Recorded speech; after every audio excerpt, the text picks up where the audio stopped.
ചില സ്നേഹം നിറഞ്ഞവരെ ഇന്നത്തെ സുവിശേഷത്തിൽ നമ്മൾ കണ്ടത് ഈശോ അത്തിമരത്തെ ശപിക്കുന്ന രംഗമാണ്. നമ്മളിത് ഒരുപാട് തവണ നമ്മൾ വായിച്ചിട്ടുള്ള ഒരു സുവിശേഷ ഭാഗമാണ്.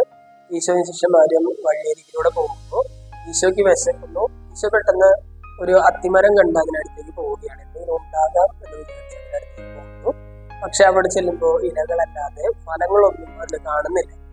ഈശോ പെട്ടെന്ന് അതിനെ ശപിക്കുന്നു. പിറ്റേന്ന് ആ വഴി പോകുമ്പോൾ ആ അത്തിവൃക്ഷം സമൂലം ഉണങ്ങിപ്പോയിരിക്കുന്നത് കാണുന്നു.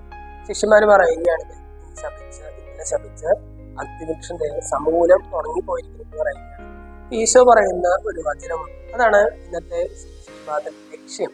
ഈശോ എന്താണ് പറയുന്നത്? ഈശോ പറയുകയാണ്, നിങ്ങൾക്ക് കടുകുമണിയോളം വിശ്വാസമുണ്ടെങ്കിൽ ഈ സിക്കമോർ മരത്തോട് ഇവിടെ നിന്ന് മാറി കടലിൽ ചെന്ന് വീഴുമെന്ന് പറഞ്ഞു അങ്ങനെ തന്നെ കേൾക്കുമെന്ന് പറയുകയാണ്. സ്നേഹമുള്ളവർ, ഇന്നത്തെ സുവിശേഷത്തിലൂടെ ഈശോ നമ്മുടെ മനസ്സിലേക്ക് കൊണ്ടുവന്ന് തരുന്ന ഒരു ചിന്ത ഇതാണ്: നീ പ്രാർത്ഥിക്കുമ്പോൾ അത് ലഭിക്കും എന്നുള്ളൊരു വിശ്വാസം വേണം. പ്രാർത്ഥിക്കുകയും യാചിക്കുകയും ചെയ്യുന്ന എന്തും ലഭിക്കും എന്ന് നിങ്ങൾ വിശ്വസിക്കും, അത് നിങ്ങൾക്ക് ലഭിക്കുക തന്നെ ചെയ്യും ഈശോ പറയുകയാണ്. സ്നേഹമുള്ളവർ, ഇന്നത്തെ സുവിശേഷമായി ചെയ്യുമ്പോൾ ഈ ഒരു ഉറപ്പ് നമ്മുടെ പ്രാർത്ഥനകൾ ഉണ്ടോ എന്ന് ചിന്തിച്ചുകൊണ്ട് ഈശോ പറയുകയാണ്, ദൈവത്തിൽ ആശ്രയിച്ച് നീ ദൈവത്തോട് ഒരു കാര്യം ചോദിച്ചാൽ അത് ദൈവം നടത്തി തരും എന്നുള്ളൊരു ഉറപ്പ് നിനക്ക് വേണം.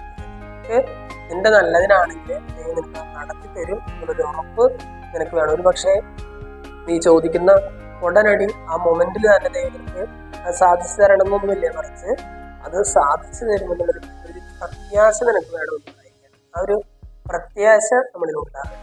പ്രത്യാശ എന്ന് പറയുന്നത് ദൈവിക സുഹൃതമാണ് പറയുന്നത്. ആ ഒരു പ്രത്യാശ നമ്മുടെ ജീവിതത്തിൽ ഉണ്ടാകട്ടെ. പൗലോസ് പറയുന്ന പോലെ പ്രത്യാശ നമ്മൾ നിരാശരാകുന്നത് എന്ന് പറഞ്ഞാൽ നിന്റെ പ്രാർത്ഥനയിൽ നിനക്ക് പ്രത്യാശയുണ്ടെങ്കിൽ ആ പ്രാർത്ഥന നിരാശരാകുകയും വളരെ ഇന്നത്തെ സുവിശേഷമായി ചെയ്യുമ്പോൾ പ്രത്യാശ എന്ന് പറയുന്നത് പ്രാർത്ഥിക്കാം. ദൈവത്തിൻ്റെ സമർപ്പിക്കുന്നത്.